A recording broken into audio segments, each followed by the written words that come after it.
We didn't hang out yesterday, which was my initial plan. This is going to be a belated Valentine's episode, or I guess the belated Forever Alone Day episode. Yes, the International Day of Loneliness.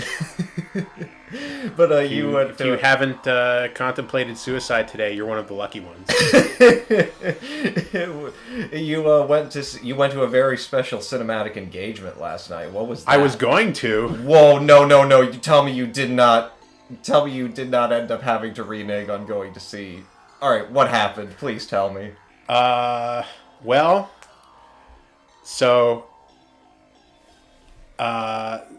okay, it's this sad story begins on the day before yesterday, which was Wednesday.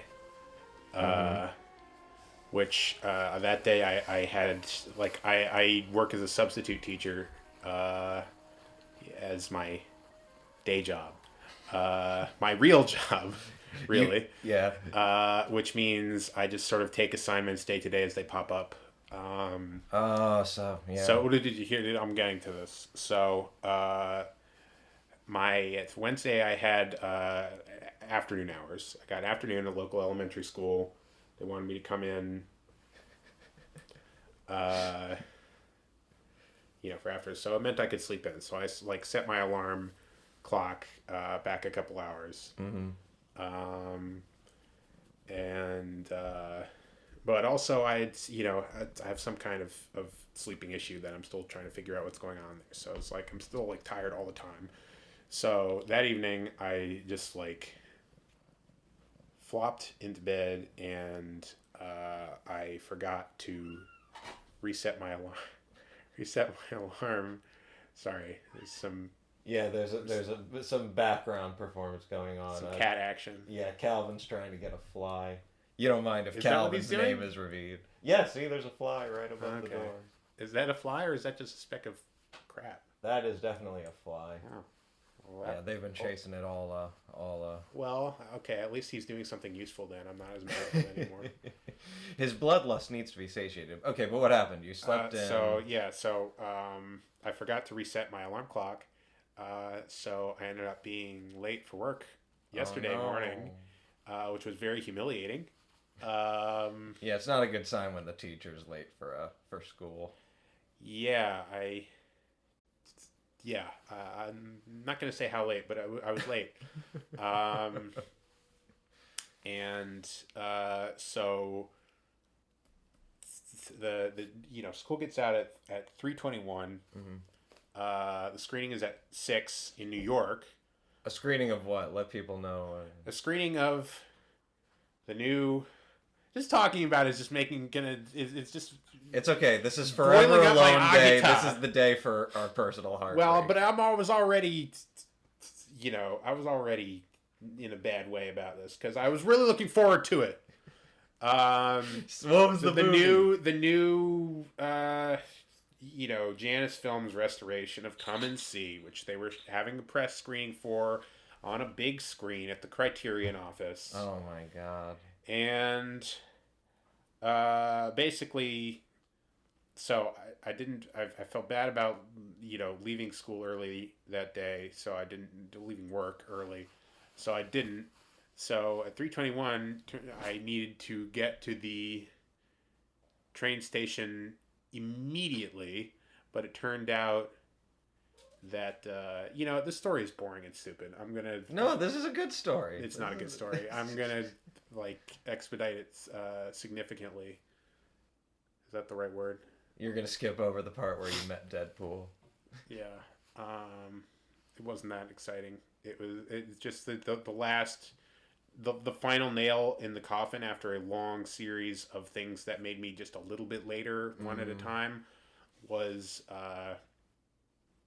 when I spent in a panicked stupor, spent 20 minutes waiting for the Q train at the 42nd Street station in front of a sign that had the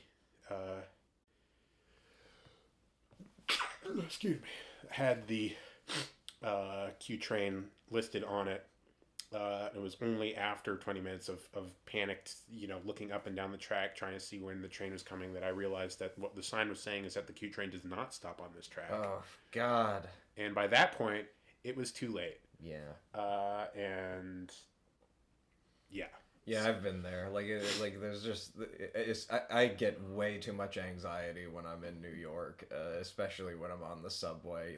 Especially when you're cutting it down to the millisecond, trying to get to something important. Yeah, I've had several times where I've been on one platform, and I just, even if I'm there for just 5 minutes, I'm just in a fuming state of panic. Just like, am I missing something here? And yeah, I'm trying to figure out actually a plan B for how I can get the real come and see experience that I want and deserve.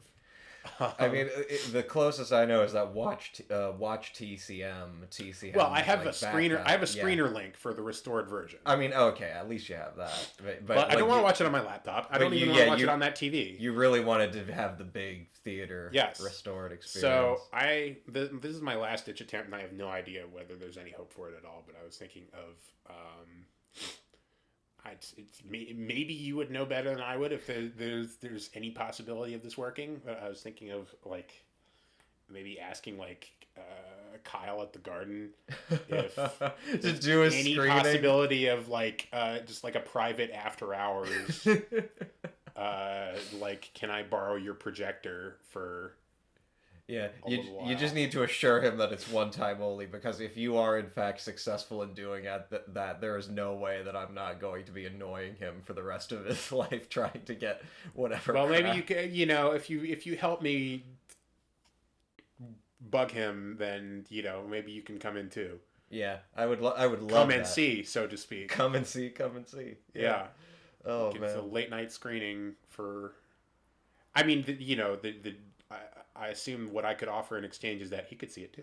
Yeah, exactly. We all get to have the big. Yeah, I'm gonna I sent him a Facebook message about this, but I haven't. And he responded last night, but I have not figured out the most tactful, the most persuasive possible way to frame it. That won't make me sound like an idiot. Or well, I mean, maybe you should lean into desperation. Just appeal to him as from one movie buff to another. Yeah, maybe.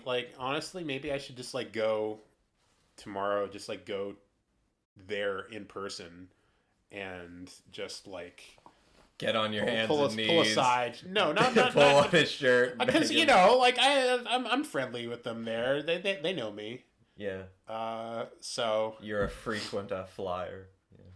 Yeah, I mean, I'm not a paid member, so that might not help. But hey, man, all it takes is 24 hours on.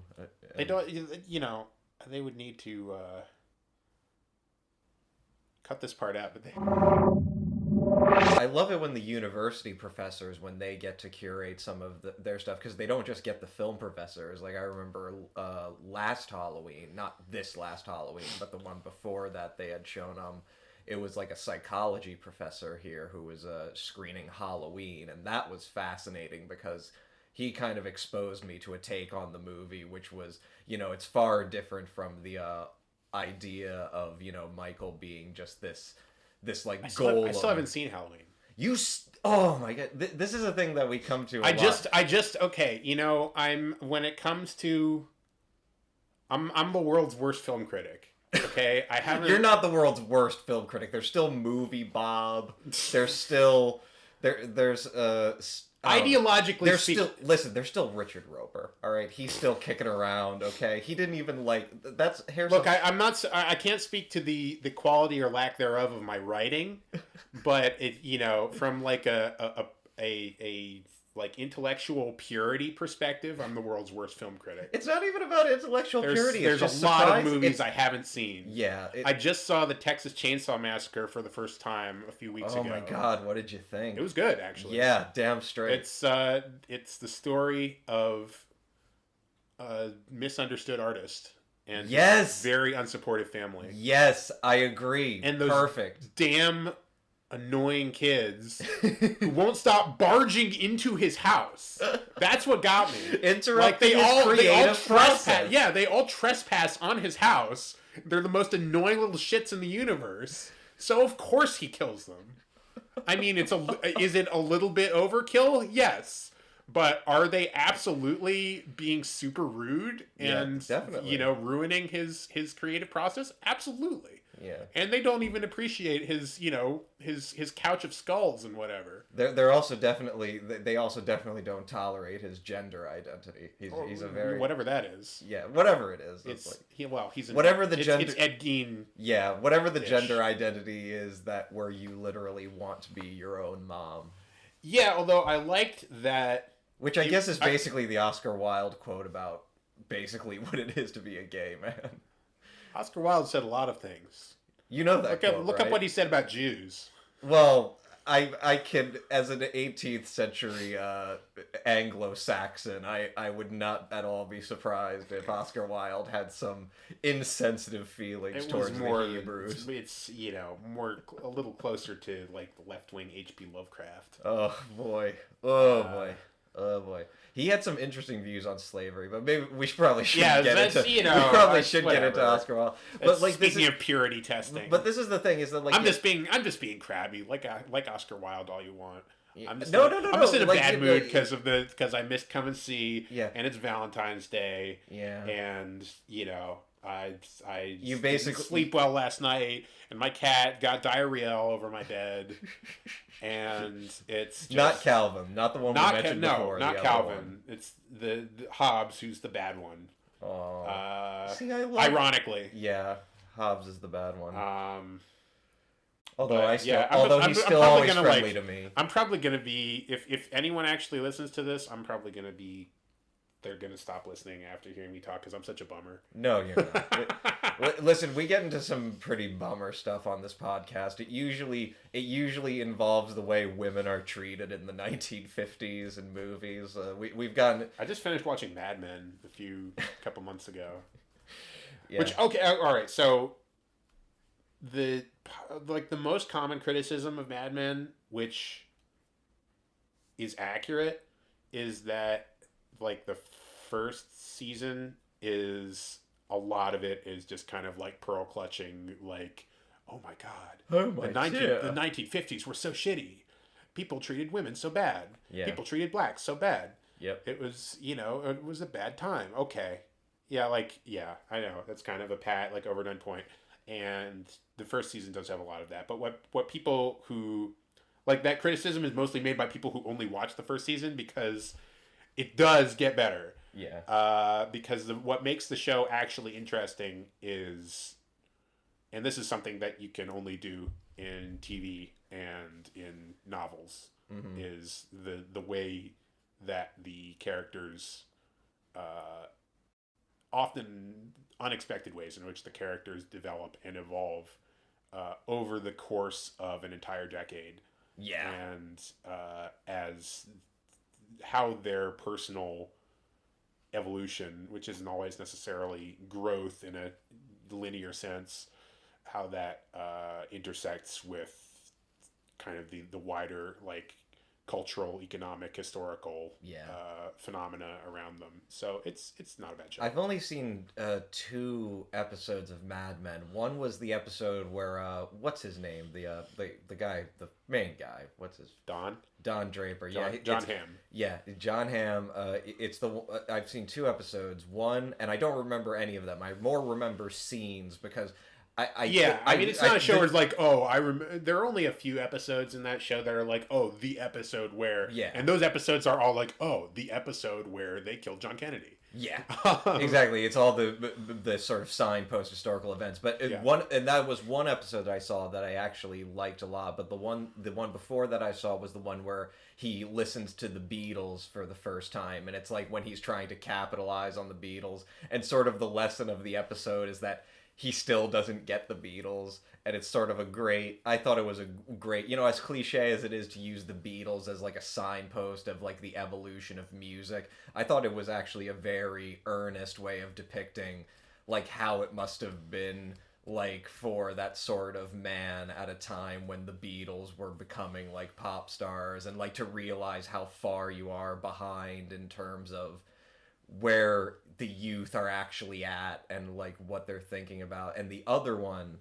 was the one where Martin Luther King was assassinated at the end of the episode, as they go to see the movies to try to take their mind off it, and of all the movies they see, it's Planet of the Apes, which was a surprisingly macabre joke for the episode. Right, but then it also like it pivots unexpectedly into something like genuinely touching, because there's like this moment with, it's also that episode happens to be like the only episode that really develops his son, and like probably the most pivotal, like, you know, one of the few pivotal character moments for Don's son in the entire show is that episode where he has the moment where he just like has this sort of moment of kind of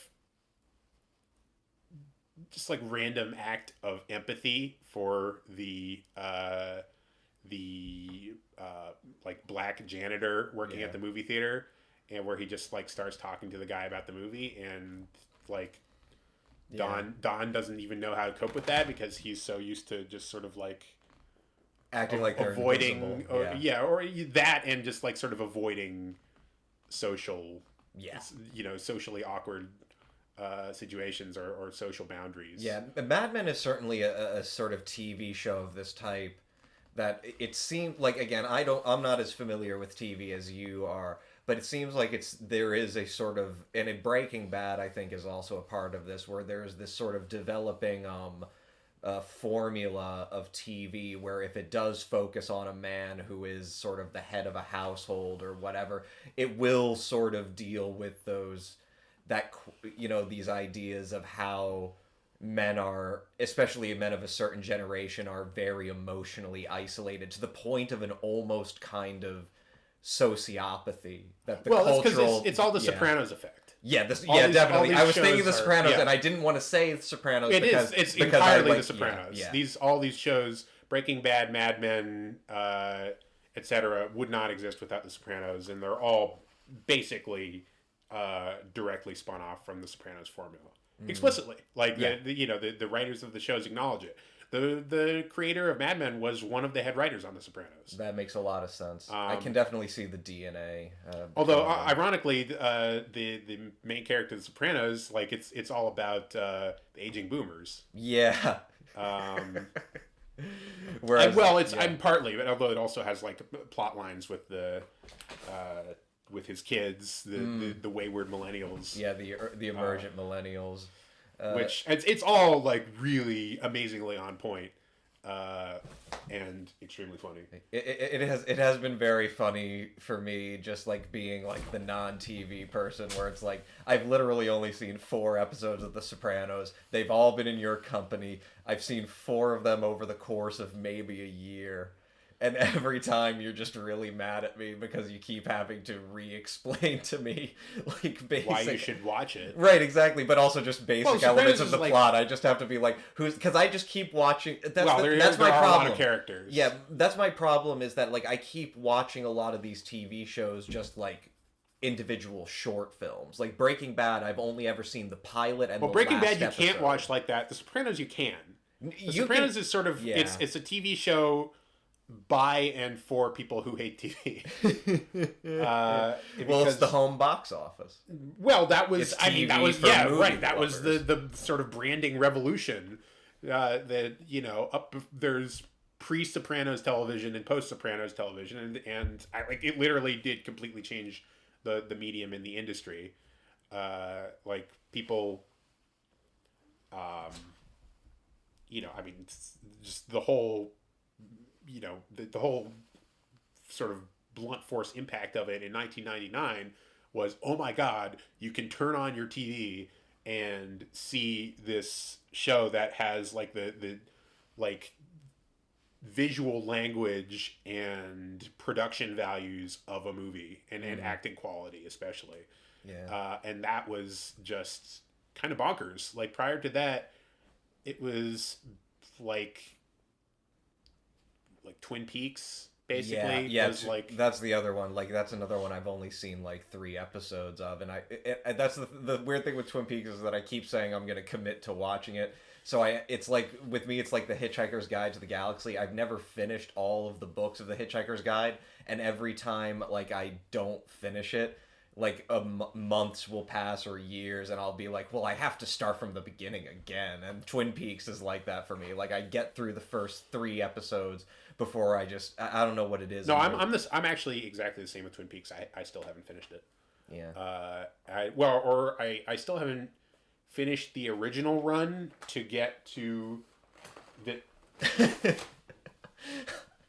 Hobbs is having a little adventure. Cat behavior. Oh, problem. but he's so beautiful. Keep going. I will just love Hobbs though for a minute. I still haven't finished the original series and gotten into the the revival series from 2017, which is supposedly better than the original series. Yeah, I have a hard time believing that. I have an easy time believing that. Really? Yeah. Well, for one thing, every episode in the revival was directed by Lynch. Right. I guess in that the original series, sense. he only directs like less than half of them. Yeah. Maybe I should. And you can tell. You can all actually. You can, it's not. I won't say you can always tell, but let's just say some of the directors they have imitate Lynch's style better than others. Yeah. And maybe that's even the problem. Like I imagine, like I guess maybe it would be better if like I don't know, like maybe Twin Peaks would be a more surreal series if every episode was a kind of different kind of surrealism. And I guess I don't know how that would work. I just I feel I don't know. This is an unpopular opinion, but as someone who watched David Lynch's movies before watching Twin Peaks, right? I feel like Hobbs is about to turn off the computer. Yeah, I'm sorry. He was purring into the mic. I'm sorry, hon. Okay, keep going. I feel like David Lynch and long form storytelling are like everyone loves Twin Peaks. Yeah. But to me, it doesn't feel like the right match, like mood and pacing wise, to what Lynch is really good at. I mean, I saw some like sort of kind of one-liner review by like a real critic. I forget who. Maybe it was David Ehrlich. Saying that that like after Twin Peaks, Blue Velvet felt redundant to him, and I was like, wow, that's like my opinion, but the exact perfect opposite. Yeah. That Blue Velvet is like one of my top 10 favorite movies of all time, but after Blue Velvet, Twin Peaks just feels like, why are we taking, 16 episodes to say this when Blue Velvet did it perfectly in 2 hours? Yeah. Which, that's not totally fair, because Twin Peaks has other stuff in it, but on the other hand, also it kind of is, because I'd rather watch Blue Velvet 3 more times than watch 6 episodes of Twin Peaks. Yeah, I mean, for me, it just comes back to, again, like, that first pilot is just so hard to top. Like, that first pilot is just a perfect little tragic TV movie with a bittersweet ending. And and I can't get really past that. But I do want to get back to this thing we started with, which is, the anxiety of the film buff, where, let's be honest here, there's lots of frickin' movies out there, and so there's always going to be something where it's like, we all have those marks of shame, don't we? Like, I don't trust any film buff who doesn't have that little bit of shame, like, oh my god, I can't believe I still haven't seen this. Well, I've had the perfect upbringing to feel shame about everything. So I mean, we're a Jew and a Catholic here, so I think relapsed Catholic, yeah. Oh boy. Catholic enough that we can I mean it's have some proper appreciation for this kind of stuff. I was getting into like a political like shit posting circle this online the other day. Is like, why are this is for like a it was on like a subreddit for like people on the left who are cynical about identity politics, basically. Those And materialists, eh? yeah, well, they're some pretty hardcore Bernie Bros. Yeah. But they're they are some like just someone like was just like shit posting, like mocking some really bad social media post of some guy just going on about how ashamed he was to be male. I was like, I feel like my like knee jerk take was like, I feel like people who are raised Jewish or Catholic are so inundated to shame politics that they either just like slip into this stuff like a glove or they see through it. Yeah. But meanwhile, like WASPs, Yeah, they don't get it. well, they're not, because they're not used to being told they suck. Yeah. They did not grow up. They grew up being told that they were special. And This whole nation is wasped growing up, yeah, like literally being told we are special. They're that's the sort of the monoculture still is wasp. Yeah. Waspiness, regardless of, you know, not every wasp is a literal wasp, but yeah, like there's Maybe like, they are there's literal this wasps. ethos. I don't know. Wasp people. There's this ethos of like, you know, they grew up with you know, watching fucking Walt Disney, and Harry Potter. And not getting they're the, not, and they're not not getting that told the they best, suck. yeah, and not getting that the best parts about them are the parts where it's like literally in Pinocchio, like a bunch of naughty kids being herded onto a slave ship transformed into donkeys. That like no, those are the best parts. No, like everything else is doggerel. Don Bluth is better than Walt Disney. That's a hard sell. That's, I will say this. That's a take coming straight from 8-year-old me. Yeah, I will say this. All Dogs Go to Heaven is my favorite Don Bluth movie. Why didn't he make All Dogs Go to Hell? I mean, they technically did. Like there was a sequel, I think. Yeah, Where but it it's wasn't like, called that, was it? Because Carface comes back in the sequel. But Carface? I don't remember anything about that oh, movie. dude, you need to rewatch All Dogs Go to Heaven because it's actually like a good noir film. It's kind of crazy. I'll tell you what, though. American Tail, that's a good movie. I mean, Land look, Before Time would probably have been better if they stuck to the original George Lucas concept of not having the dinosaurs talk for 2 hours. well, yeah. Um, I will say, like, my favorite... Funny, by the way, that George Lucas, of all people, was the one who wanted the lack of obnoxious dialogue.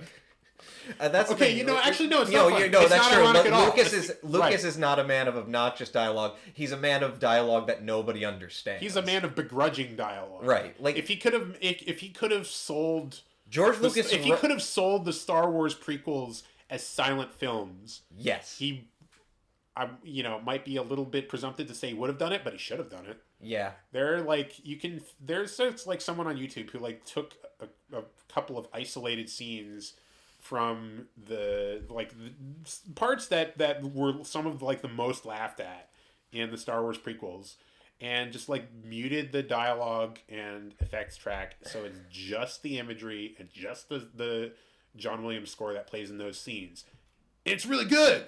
It's like it's a really good silent George film. Lucas makes good spectacle. Well, he does good romanticism. Well, and also, and everything he does is so deeply synthesized in Star Wars with Williams. It's just that he writes dialogue like David Lynch, but no one can tell if he's doing it authentically. So the face that I'm making right now is not going to translate into audio, but I'm making a face. He makes this face at me. Not quite sure. I like to call this his wonk face. No, this is the Ian Hot Take face. But anyway, yeah, I wanted to get back to that thing about like the thing of because the thing about like being like, you know, the shame that you feel as a film buff for the movies you haven't seen. This was like, you know, and this before I started doing this podcast with my dad. The original idea that I had for a podcast it came after not last Halloween, but or was it Halloween? When did we go to see? Because for whatever reason, Rosemary's Baby. not Rosemary's Baby at the Princeton. That was Halloween. Yeah, that was Halloween. But before that, at the Princeton Garden, it must have been in the summer because we went to see It Came from Outer Space at the Garden. Over the summer, yeah. Before the cats came into my life. Yeah, before the cats. That was BC for Eli. But BC. Yes, you left that door wide open. But no, like the original idea for this podcast, because I realized talking to you about It Came from Outer Space, which I was confident was like a minor masterpiece of these old classic B movies. And again, yes, he's making the wonk face again. Again, we're gonna translate this every time. You just didn't understand. And the real reason I realized that you didn't understand is because it's like, oh right, because my dad, when I was growing up, was showing me all of this garbage when I was a kid, and this is like what I grew up with instead of Don Bluth and Disney movies. And so I could literally not communicate to you why It Came from Outer Space is, for the type of film that it is, like exceptional, like a great work of popular art. And so my whole idea... My dad would just describe Kubrick movies to me while walking me around the block. that's my so we could not we could not possibly be coming from two completely different like naive or nascent contexts as far as film. And so my original idea for the podcast, it was going to be called Educating Eli, which was a title which I vetoed tremendously because for reasons that I hope are self-evident. Yeah, like, but it would have been just me and you going through the canon of the classic B movies and basically working ourselves up, because I know that, like, and it's weird because it's like it'll always shock me because how little you know about like just the basic canon of that, especially those old like 50s genre movies. But even like the recent stuff, it will shock me when you say I haven't seen like Rosemary's Baby or the Texas Chainsaw I don't know. Massacre. I don't know anything. It will surprise me that you say that, but then like I'll see a list of your favorite films and one of them will be Shaft, and I'll just be like, at what point? It's a good movie. It is a good movie, but it just makes me wonder, at what point was he watching Shaft? I decided I wanted to watch Shaft. I saw, actually, you know what? The reason why was I saw a clip on YouTube of like the opening credits sequence. Yeah. And I was like, wow, this is actually really good. And so I decided to watch the rest of it. And I was like, wow, this is actually really good. Yeah. And I stand by that position. It's a nice little noir. I think it's, yeah, I mean, yeah, I have like, it's a nice little noir, but it's also like it's so much more like personality and appeal to me than like the like archetypal like Humphrey Bogart noir. Yeah, like that's Richard Roundtree is so much, because he's so much funnier. He's like, funnier, and he's also more, in a weird way, like, that's the weird thing about Shaft, is, like, you see the poster and you see the trailers, and it's all just playing up, like, here's this black guy with a big gun and an even bigger dick, and he's just going to be mowing down these honkies. But then you actually see... Right, exactly. Then you actually see the movie, and you get impressed with how intimate and even like delicate Richard Roundtree is as a performer. Like, he's not playing the role also just like a Humphrey Bogart, right? And also, like a like Sam the scenes Spade. in cinematography are very like, they're very like raw and well, yeah, like, definitely, you know, slice of New York. Yeah, Gordon Parks was a photographer before he became a filmmaker, so he definitely brought a whole, like, sort of, yeah, let's just get down and dirty, let's film the city the way it is. Right, I mean, it's, you know, it's as much a, you know, a personality film of 1970s New York, you know, kind of grime and grit as like you know, the Alan Pakula thrillers set there, which are also really extremely well shot. Yeah. Like I watched Clute for the first time last year. That was really good. Yeah, Clute is a film I can favorite. respect more than like, but it definitely is a beautifully I enjoyed it. I enjoyed the hell out of it. Yeah. It's, I mean, that again, it's a straightforward noir, but with a very different slant, but it's and a fantastic, really tremendously effective. A fantastic performance by Jane Fonda. And Donald Sutherland too is like it feels like one of the early films in that mode. Like he's the first like noir detective who's a nerd. It's kind of interesting. That's a funny way. That's like a funnier way of putting what I was going to say. It was like, yeah, it's like it's sort of prefaced like a later trend of noir protagonists who have this like intense anti-charisma. Yeah. Like he's super morose and antisocial and repressed in that film. And it makes him it's compelling, but not in a it's like, Harrison Ford and Blade Runner kind of. Yeah. I mean, not exactly the same. I think that it's Clute is a more character focused film than Blade Runner by a long shot. But it's just the first example that comes to mind. Well, then now it's like a whole subgenre practically with like every other Ryan Gosling role. He's playing this emotionless weirdo. Yeah.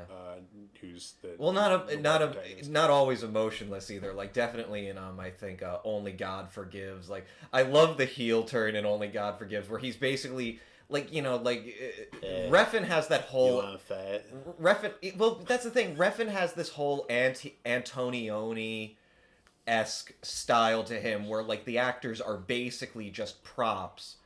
And so I feel like Ryan Gosling's performance definitely comes off the same way as it did in Drive in some senses, but then it will get to a scene where his prostitute lover says to him, your mother is really abusive to him, and then he just starts screaming at her like a child and like makes her do these humiliating things, and it's weird how I had blocked out that part from my memory. It's a disturbing scene. It's funny and it's disturbing. I remember a lot of the wacky disturbing images from that movie, but I had blocked out that part. I remember. Yeah, I remember like most of the other like egregiously shocking bits. Seeing Ryan Gosling just get the shit kicked out of him was very, very satisfying. I'm actually, now that I think about it, I'm surprised by how much I remember of that movie, considering I saw it once a number of years ago, and I was fairly tired while I was watching. I mean, you can't sweat the technique. Like or not Refn's movies. Like he's got his style down pat. I mean, I realized that I think like Refn is part of this whole like subgroup of like European quote unquote like there's no like better term for it really than like art house camp. I would almost like an art house exploitation, even like a sort of it is true. It's really weird where film. I mean, I guess a lot of it goes back to the new French extreme. Like that definitely. I mean, Noé definitely, who is the first name that at least I associate with that. Probably most Americans. Yeah. But yeah, but he's definitely he falls into that category. Like Noé, Refn. I think Noé's I kind of want to say like Refn. Paolo Sorrentino, but you said you haven't seen anything by him. No, I have not. I think he definitely fits under that label, art house camp. Yeah. I can't believe we actually got to Refn because he is kind of the skeleton key to this episode. We've spent 40 minutes talking about everything but the movie, but which is a little bit surprising. I mean, As I was watching it the whole time, I was thinking, so like, what the fuck is reference interest in this movie?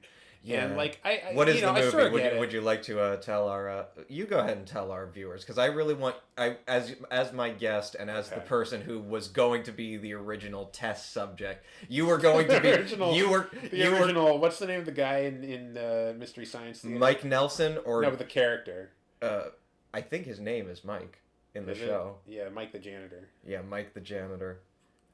Or Show or him shitty Joel movies. or wait, Yeah. who was first, Joel or Mike? I don't know. I didn't see every episode of that. Which one became the? Show him shitty movies. Yeah, that was basically The going best to be that it, we except can it wasn't going to be a find. comedy. It was going to be me torturing you with movies, but like actually trying to like do it. But yeah, this movie was not a piece of shit. yeah. You tell me, you tell our dear listeners what I exposed you to. I exposed you to.